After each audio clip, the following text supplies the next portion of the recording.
start your schools being one of 10 girls in a class of over 150. Did you find that quite intimidating, and did you find that you almost had to, you know, I guess, be the best, or did you feel like, how did you feel being in a class like that?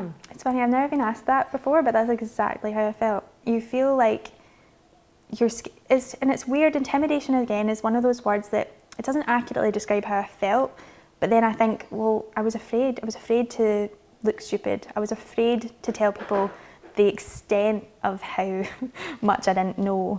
And so a lot of the time I faked it. A lot of the time I sat there, you know, embarrassed by my lack of knowledge, because I was just surrounded by people who seemed comfortable and confident.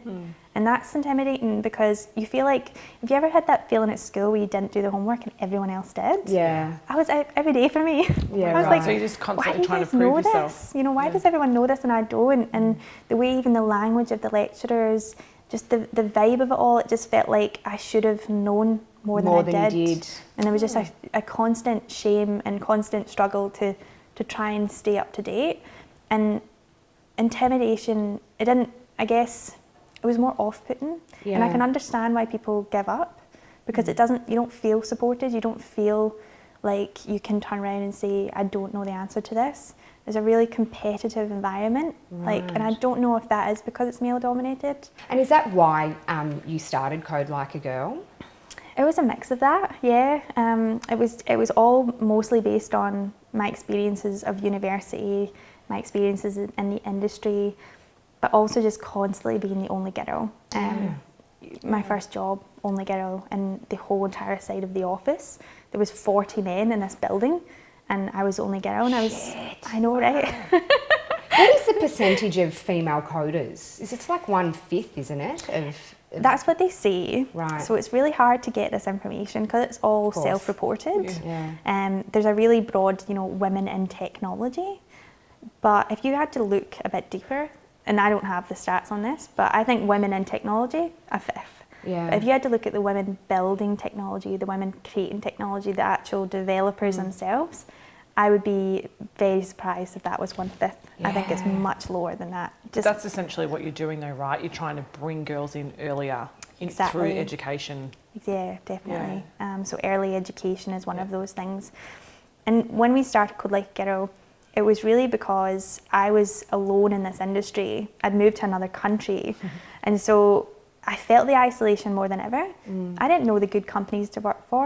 I didn't know who was who in the network. And so I had to then sign up to like meetups and try and work my way into this new industry in this new country. And it was scary. I would be working all day with a full male team, and at the end of the day I'd try and socialise a bit more, and it was just constant, you know, guy after guy after guy on these guest lists. It was like a meetups channel thing we used. And I went to lots back home. I've even spoke at a few back home and helped organise some.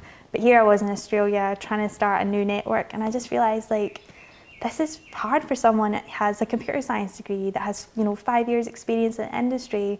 Imagine I'm just a young girl or an older woman wanting to career change or wanting to start out in this industry. Imagine facing that guest list and knowing that not only are you going to be that pink elephant in the room, that people will ask you, why are you here? And then you have to almost be like me back in square one at computer science, like that first classroom experience. I thought there needs to be something more accessible. There needs to be a place where women can get access to this information, can get access to these people, these networks. And so Code Like a Girl, when it was the first sort of idea of what it was an event, a really low-key, you know, glass of wine with 8 girls talking about technology, talking about their products. But that's not quite how it worked out. That first event just flew off the handle. We had 100 women turn up on the first night.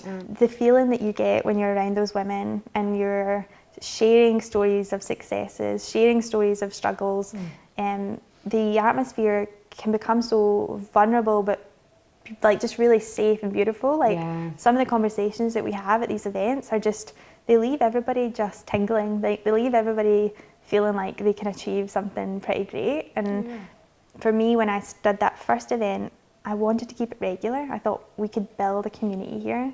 Like we could create friendships, we could create networks, like we could create something that is so needed to all these women who are scattered about, alone in their jobs, alone going through these issues. Like, let's bring them together. And so we committed, and it's been almost 3 years since that first event, and we've pretty much done an event every 2 months. We've committed to that, and I think that's been the solid foundation that Code Like a Girl was built on.